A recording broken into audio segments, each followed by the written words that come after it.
A gente pode tudo, menos confiar na nossa história político-constitucional. Não podemos. Não temos nada no nosso passado que mereça elogio, que mereça enaltecimento.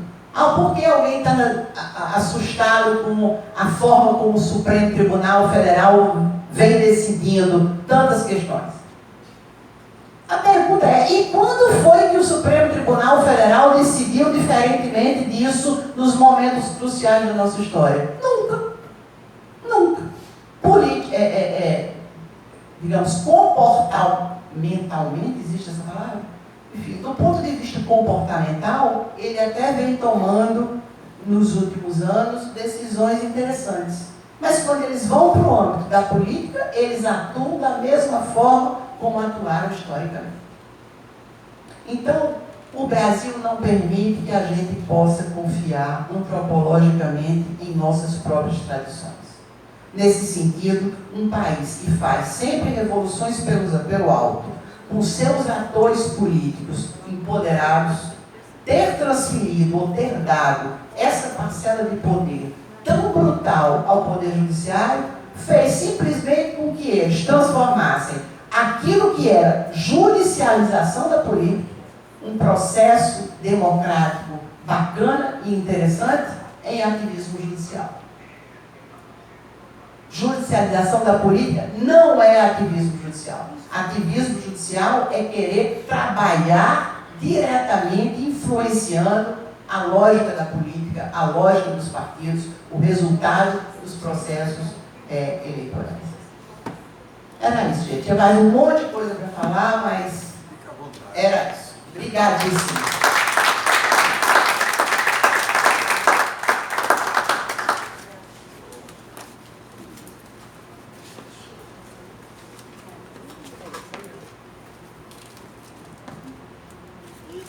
Você gravou tudo.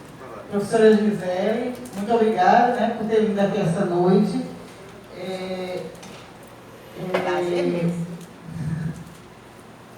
Temos ainda o lançamento do livro, né, Relações Obscenas, né, que a senhora é uma das você é uma dessas autoras.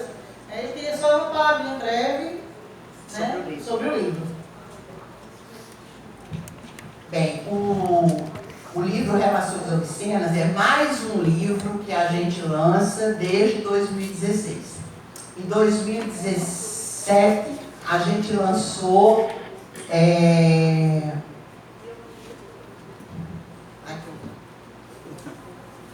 A Belícia é uma desgraça. Não, antes da sentença, o golpe de 2016. A resistência ao golpe de 2016.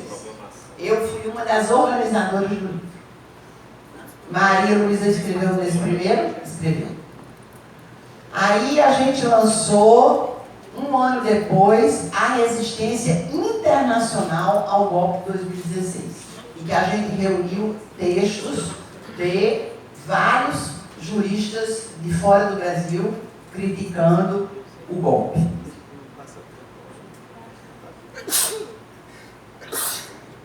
Quando Sérgio Moro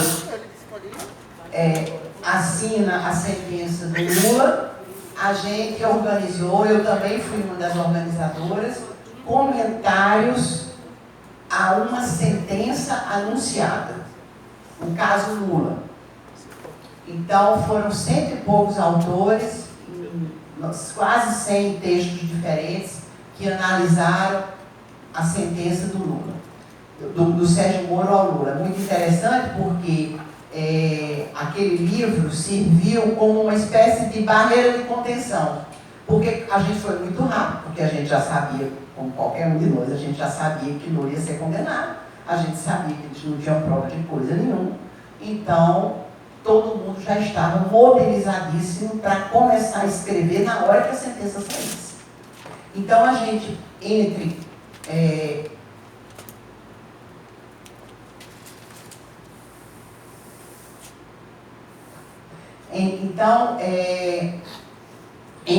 a gente ter escrito o livro, entre Sérgio Moro ter enviado a sentença, publicado a sentença, e a gente ter escrito o livro, publicado o livro, Passaram-se 42 dias. Foi rapidíssimo. E isso... Falou? Então, foi super rápido. Então, o que é que aconteceu? Eles não conseguiram juristas, mesmo que fosse de quinta categoria, que fosse para os jornais defender a sentença do Lula, a sentença do Moro contra o Lula. Simplesmente, se vocês procurarem, tem um dia que a Folha de São Paulo publicou uma coisa muito engraçada. Era aquela história da Folha, né? A Folha sou democrata, né? Então tem que ouvir todos os lados. Então, o treco da Folha era assim: sentença do juiz Sérgio Moro. É boa ou não é boa? É uma coisa assim. Quem escreveu um artigo defendendo a parcialidade do juiz e a ausência de provas foi o advogado Pedro Serrano, lá de São Paulo. Quem defendeu a sentença do juiz foi aquele, eu esqueci o nome dele, foi aquele ator, humorista, parece até uma piada, mas não é. Aquele humorista que era do... Marcelo Tassi. Não. Marcelo gente, aquele que é o mais ferrenho. Do Cacete Do Cacete Planeta. Do Cacete Planeta. Marcelo Madureira. Marcelo Madureira escreveu um artigo elogiando a sentença do Moro. Marcelo Madureira. Foram o que eles conseguiram. Marcelo Madureira. Então, realmente, aquele livro... e aí a gente fez a mesma estratégia, né? Quando o TRF4 estava trabalhando no recurso, analisando o recurso dos advogados do presidente, a gente já começou a fazer a mesma coisa. Se organizar, juntar todo mundo e dizer, olha, vamos ficar pronto.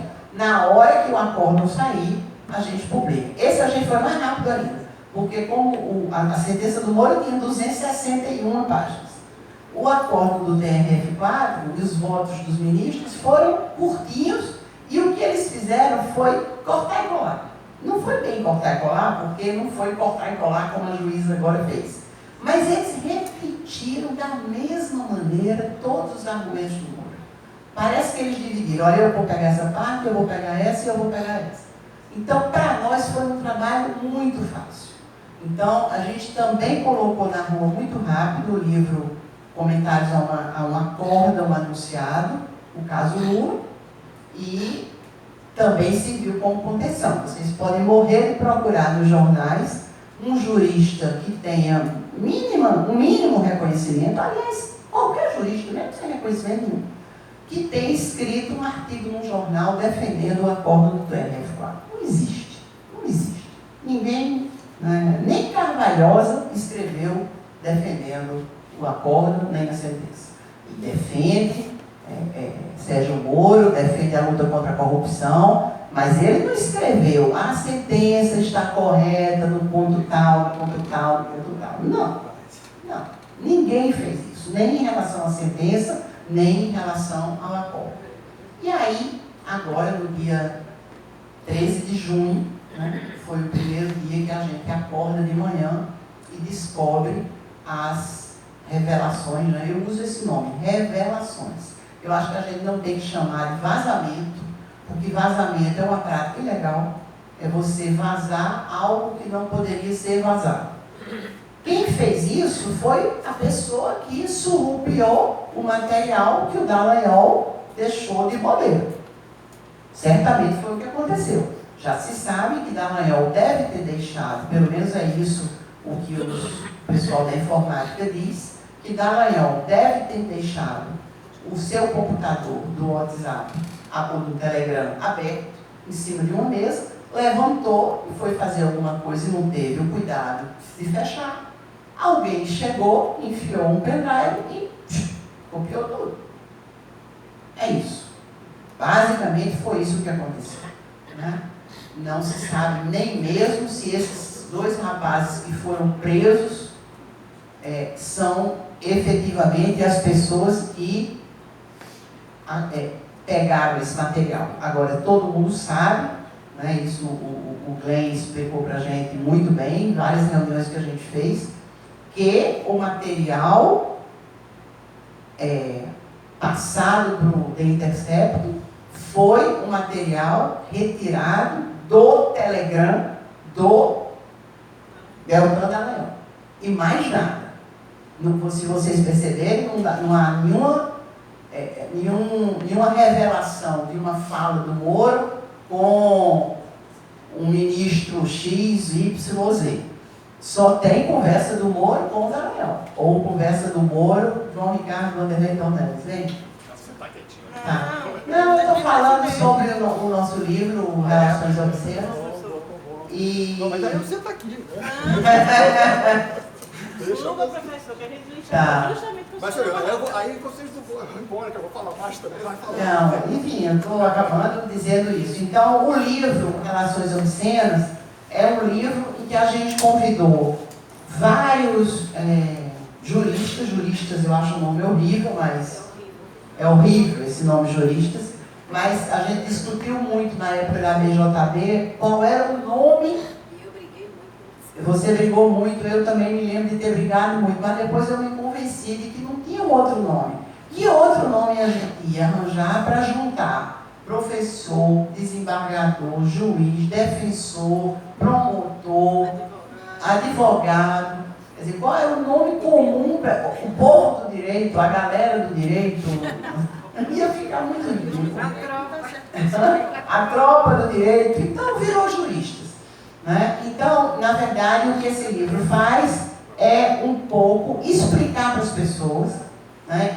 São vários autores que explicam vários trechos dessas revelações, por que são ilegais, por que essa conversa entre fulano e Beltrano é ilegal, por quê? Porque isso não é necessariamente uma coisa simples.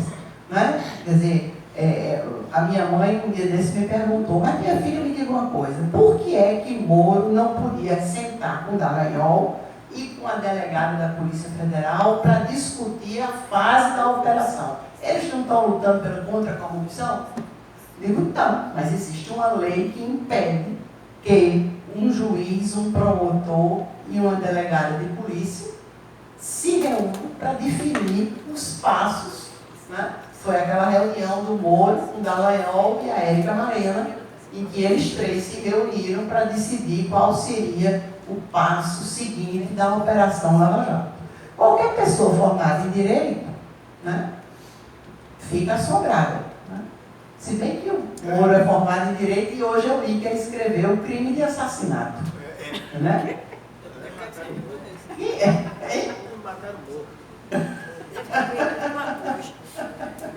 Essa é a fonte dele. Crime de assassinato. Enfim, mas então a gente precisa explicar às pessoas que aqueles diálogos são diálogos que revelam atitudes ilícitas, atitudes completamente ilegais, completamente não admitidas pelo direito. E o livro ficou muito bacana porque a gente conseguiu, eu sei que tudo que tem, pelo menos foi o que me disseram um dia desse, tem muito material ainda que vai ser divulgado, muito. Mas esse material que vai ser divulgado a partir de agora não é mais um material que tem a ver com nós, com a galera do direito. Porque o que tinha de mais, digamos, dramático nas conversas dos procuradores, ou mesmo do Dallagnol com o Moro, ou mesmo, parece que não tem mais nada assim muito significativo, não. Agora eles estão olhando para as conversas com a imprensa. Então, o que vem, a segunda fase do The Intercept, o que me disseram é isso, é que virá agora as conversas as articulações dos procuradores com as empresas de televisão, especialmente com a Rede Globo. Foi isso que me disse.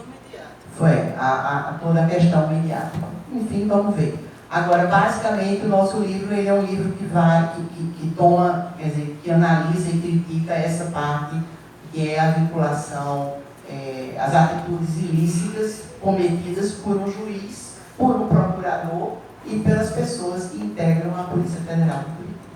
Zé, só antes de você encerrar, me diga uma coisa, por que obscenas? Aí dá uma conotação assim, meio de filme pornô, com todo respeito, certo? Mas Deixa eu dizer não agora. ilícitas. Tá. Aí eu tenho o maior conforto para responder, porque eu estive na organização dos 4 livros que comentei. A Resistência ao Golpe, a Resistência Internacional ao Golpe, Comentários à Sentença e Comentários ao Acordo. Nesse aí eu não estou. João tá, né? Bem, do qual? Tu és organizador do livro? Do Relações Obscenas, não, eu tenho um artigo Tenho, mas não é organizador. Eu não sou organizadora, eu não participei do debate para discutir o título do livro.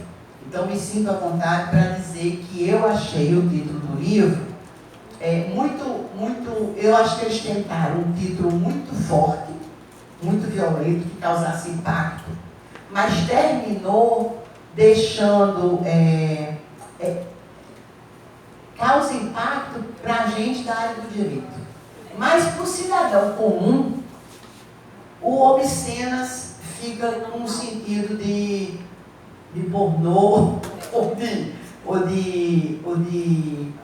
enfim, de coisa amoral, ou imoral, amoral não, imoral, sei lá, não sei, eu não participei, eu não sou organizadora desse livro, né? Eu tenho um capítulo nele, não organizei, mas eu realmente não concordo contigo, eu não acho que o nome seja um nome assim... Até porque, Gisela, a gente está diante de um país que tem uma certa representatividade e que tem feito diferença, que são os evangélicos. Então, isso, entende? Outra coisa, você colocou a posição da sua própria mãe, relacionando, porque o juiz, o promotor, não se relaciona.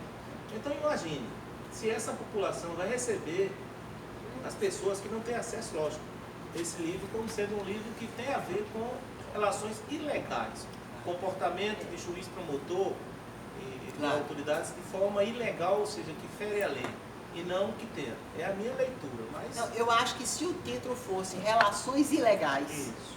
podia não ser muito bonito, mas eu acho que seria mais esclarecedor. Né? E talvez trouxesse menos repulsa. Se bem que eles se comportaram ali, realmente. Eu acho que, apesar do horário, mas a gente tem uma preocupação muito grande com essas publicações. Por um golpe, eu tenho um artigo eu acho um golpe, porque eu fico muito preocupada, a gente tem discutido muito, uma certa centralização desses livros no Sul e no Sudeste.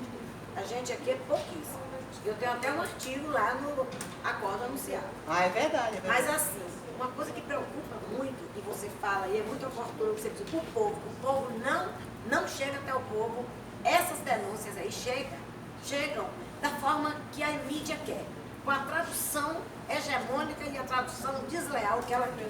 A preocupação da gente é quando e de que forma, inclusive nós da BJB, eu tenho lutado muito por isso, de que forma nós vamos contribuir para fazer um debate com as bases, levar esses artigos, levar esses livros e conversar com o povo, inclusive com esses evangélicos. O povo que está lá na feira nunca viu isso. Então, há uma centralização também da gente debater, discutir, fazer essa narrativa entre nós, com o nosso umbigo, com os nossos pares, com os nossos iguais. Mas isso precisa ser discutido com o povo, precisa socializar, precisa levar para as bases saberem o que é essa obscena, o que foi que aconteceu, porque eles não acreditam. Eu já ouvi gente esclarecida, mas gente simples, é que nada, mas isso aí é fake. Isso é mentira. Você não tem o que fazer, não, você não tem o que inventar, não, para ficar inventando, escrevendo no livro, coisa que não aconteceu. Então é preciso fazer a luta para a gente pegar esses textos, esses artigos e discutir com o povo. Ir para a feira mesmo, ir para a feira livre, dizer, ó, tá vendo isso aqui? Isso aqui aconteceu. Então essa preocupação é Olha, o muito livro tremenda. não, mas você sabe que a campanha Moro Mendes, esse cardzinho aí que fizeram os cards, isso teve um impacto muito grande. Mais do que o livro, a campanha Moro Mendes. Mais do que o livro. Impressionante como... Mas tem gente também dizendo que a gente criou isso aí. esse nariz, essa Sim, coisa. criamos essa é mesmo, né? Ficou bacana. Professora, que horas a defesa fala? Só a promotoria fala? A defesa do relações obscenas. Não existe coisa mais obscena do que a relação entre o juiz e o Ministério Público naquele caso. E essa linguagem que a gente tem que levar para as entidades, para a massa, é relação obscena mesmo. Entendeu? Eu acho que isso é que é impactante, é a questão de comunicação. Moro mente. Não dá para dizer, o Moro ele inventou, ele criou, imaginou, o Moro mentiu. É ladrão, né? Ou é ladrão. Obscena, ou é o juiz ladrão, obscena. né? Eu tenho para dizer para vocês que essa semana, nas redes sociais, eu já me deparei com vários bolsominions que eu acho que estão até recorrendo a mim de forma meio que querendo se informar. Mas eles pouco sabem sobre as revelações do The Intercept, mas muito pouco. Porque a grande mídia divulgou no começo, depois... Não, a estratégia foi não falar no assunto, porque não falando no assunto, como já dizia, bater aí na mesa, o Roberto Marinho, o maior poder do Jornal Nacional não é divulgar, é deixar de divulgar, deixar de falar. Né? Eu acho que é por aí. Entra na obscenidade do silêncio. Ok, gente.